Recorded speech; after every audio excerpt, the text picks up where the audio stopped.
வணக்கம், வாழ்க வளமுடன். அக்ஷரா அண்ணாமலை யூடியூப் சேனல் நேயர்கள் அனைவர்களுக்கும் என் வணக்கத்தையும் வாழ்த்துக்களையும் தெரிவித்துக் கொண்டு, உங்களுக்கு எல்லாருக்கும் என் நன்றியையும் தெரிவித்துக் கொண்டு, நாம இப்ப பார்க்கக்கூடிய பதிவு என்னன்னு பாத்தீங்கன்னா, வருகிற மார்ச் மாதம் 12 ராசிகளுக்கும் எப்படி இருக்கும் அப்படிங்கிற ஒரு பொது பலன் கருத்து.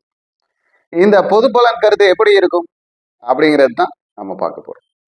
அப்போ மார்ச் மாதத்துக்கு அப்படிங்கிறது பார்க்கலாம்.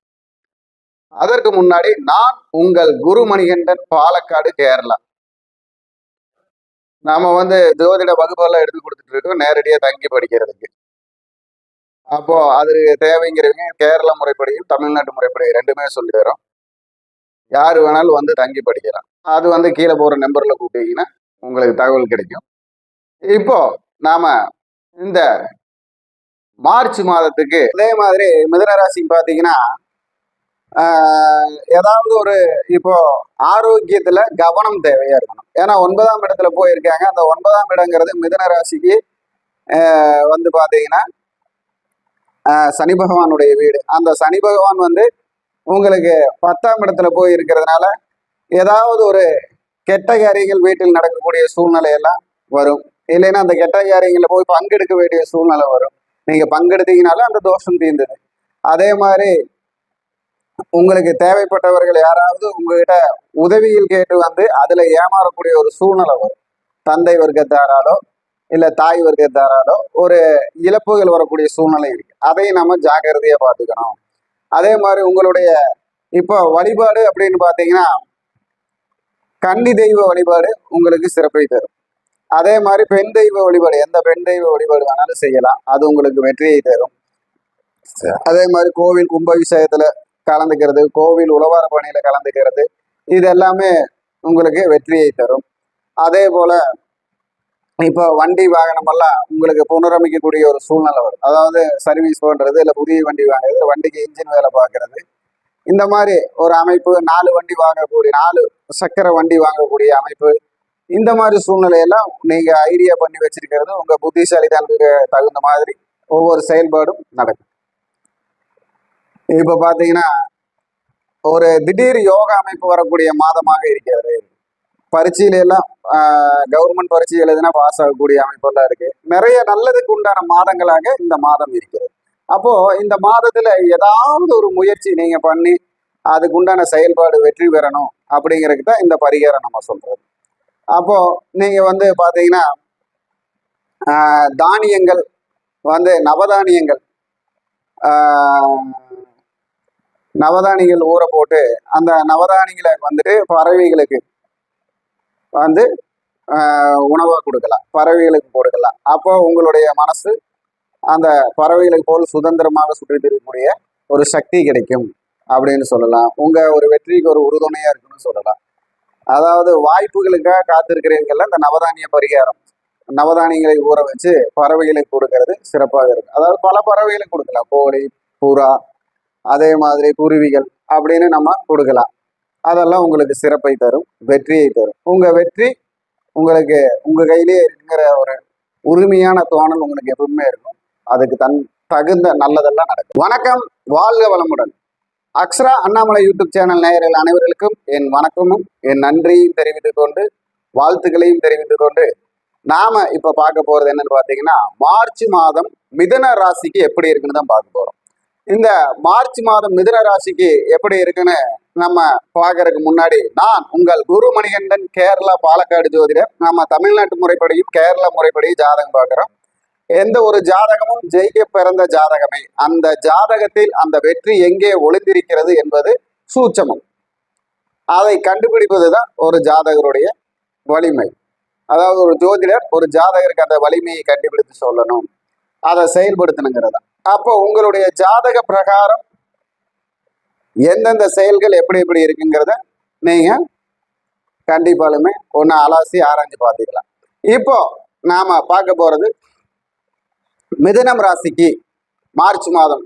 இப்போ மிதுன ராசிக்கு பார்த்தீங்கன்னா சனி பகவான் 10ல் போய் உக்காந்துருக்கார் ராசிக்கு. அப்போ இந்த 10ல் இருக்கும் சனி பகவான் மார்ச் மாதம் என்ன பண்ணுவார் அப்படின்னு பார்த்தீங்கன்னா, தொழில் மாற்றத்தை தருவார்.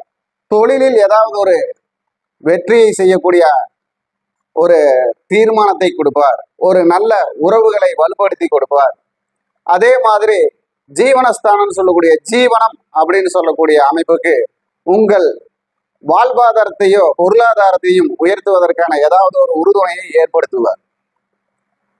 அதே போல நீங்கள் முதலில் செய்து வைத்திருந்த முடிவுக்கு ஒரு தீர்ப்பு கிடைப்பது போல், அதாவது ஒரு நல்ல உதவி கிடைப்பது போல், வழி கிடைப்பது போல் உங்களுக்கு அந்த செயல்பாட்டையோ அதற்குண்டான உருவாக்கத்தையோ காண்பதி கொடுப்பார்.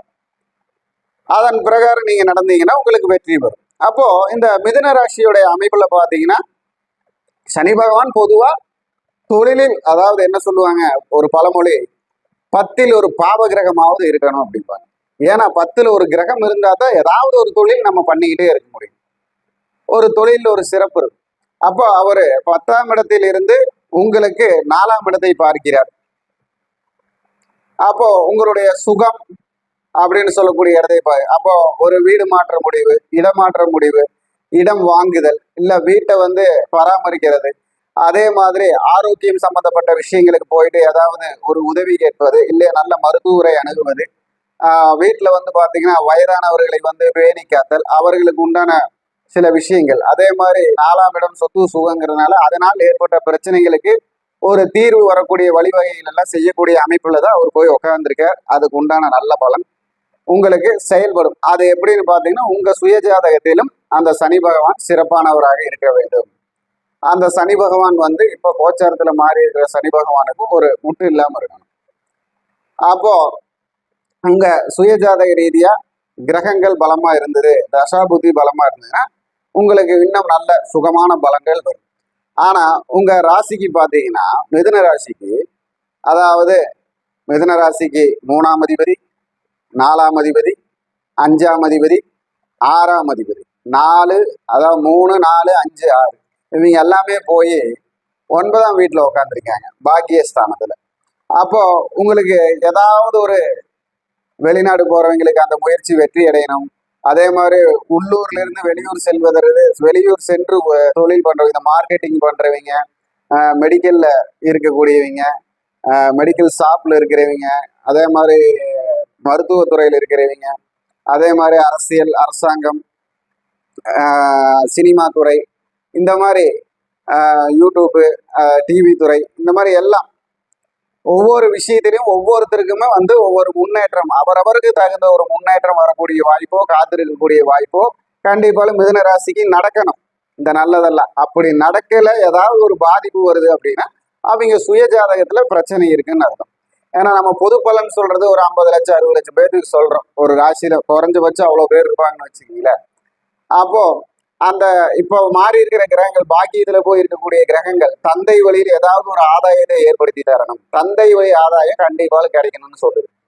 இல்லைன்னா தந்தை உடைய உடன்பிறப்புகளால் உங்களுக்கு ஏதாவது ஒரு நல்லது நடக்கணும். அப்போ இந்த விஷயமெல்லாம் உங்களுக்கு நடக்கக்கூடிய அம்சம் இப்போ செயல்பட போகுது. அதே மாதிரி உங்களுக்கு இப்போ மாமனார் மாமியார் வீட்டுடைய அந்த அமைப்பில் இருக்கக்கூடியது, ஏதாவது இடம், வீடு, சொத்து சுகம், இது வித்து கொடுக்கக்கூடிய லாபமோ, இல்லை அதிலிருந்து பங்கு கிடைக்கக்கூடியதோ, இல்லை அந்த பிரச்சனை தீரக்கூடியதோ, அதன் மூலியமா கேஸ் போட்டிருந்தீங்கன்னா அது வெற்றி பெறக்கூடியது. அதே மாதிரி கணவன் மனைவி பிரிவுக்கு கேஸ் போட்டிருந்தா அந்த கேஸுக்கு ஒரு முற்றுப்புள்ளி கிடைக்கிறது. இந்த மாதிரி விஷயமெல்லாம் இப்போ உங்களுக்கு இந்த மாசத்துல ஒரு முடிவு எடுப்பீங்க, இல்லைன்னா ஒரு முடிவுக்கு வரும். அதுக்கு உண்டான செயல்பாடு நடக்கும். பொதுவா ஒரு பொது பலனா அது இருக்குது. அப்போ மிதுன ராசிக்கு பாத்தீங்கன்னா படிப்பு, தொழில், ஆரோக்கியம், அதே மாதிரி உறவினர்கள், நட்புகள், இது எல்லாமே இந்த மாசத்துல நல்லவர்கள் யார் கெட்டவர்கள் யாருன்னு என்று கண்டுபிடிக்கக்கூடிய சூழ்நிலை கண்டுபிடித்து சரிவர சல்லடை போட்டு சலிச்சு இருக்கக்கூடிய ஒரு அமைப்பு வருது. உங்களுடைய முயற்சிக்கு ஒரு முதுகெலும்பாக இருக்கக்கூடிய ஒரு சூழ்நிலைகள் எல்லாம், உங்களுக்கு நல்ல ஒரு அமைப்புகள் எல்லாம் இந்த மாசத்துல, மார்ச் மாசத்துல தொடர்பு கொள்ள முடியும். இது எல்லாம் உங்களுக்கு ஒரு அவங்க செயல்பாட்டுக்கு தகுந்து நடக்கும். ஒரு நல்லதெல்லாம் நடக்கக்கூடிய வாய்ப்பு இருக்கு. அப்போ மிதுன ராசிக்கு ஏற்றம் வரக்கூடிய மாசமாகவும் ஏற்றம் தரக்கூடிய மாசமா தான் மார்ச் மாசம் இருக்கு. முடிந்தவரை முயற்சி பண்ணுங்க, வெற்றி பெறுங்க. உங்களுடைய அமைப்புல இப்ப சொல்றதுல ஏதாவது பாதிப்பு வருது இல்ல சரியில்லை அப்படிங்கிறப்ப பாத்தீங்கன்னா அந்த ஜாதகத்தில் ஏதாவது உங்களுக்கு அந்த 6, 8, 12 கூடிய தசாபுத்தி நடக்கலாம். இல்லைன்னா உங்க அவயோகியுடைய தசாபுத்தி நடக்கலாம். யோகி உங்களுக்கு செயல்படாம இருக்கலாம். இல்ல உங்களுடைய செல்வ நிலைக்கு உண்டான கிரகங்கள் மறைந்து அந்த கிரகத்தோடப்ப கோச்சார சனி பகவான் பார்த்துருக்கலாம். அப்போ அந்த விஷயத்தில செயல்படுத்தி அதுக்கு உண்டான ஒரு வாழ்வியல் பரிகாரமோ, தாந்திரிக பரிகாரமோ, மாந்திரிக பரிகாரமோ, இல்ல அதற்கு உண்டான உணவு உட்கொள்ளுதோ, இந்த மாதிரி விஷயத்தையெல்லாம் நீங்க கையில் எடுத்தீங்கன்னா உங்களுக்கு நல்ல வெற்றி கிடைக்கும்.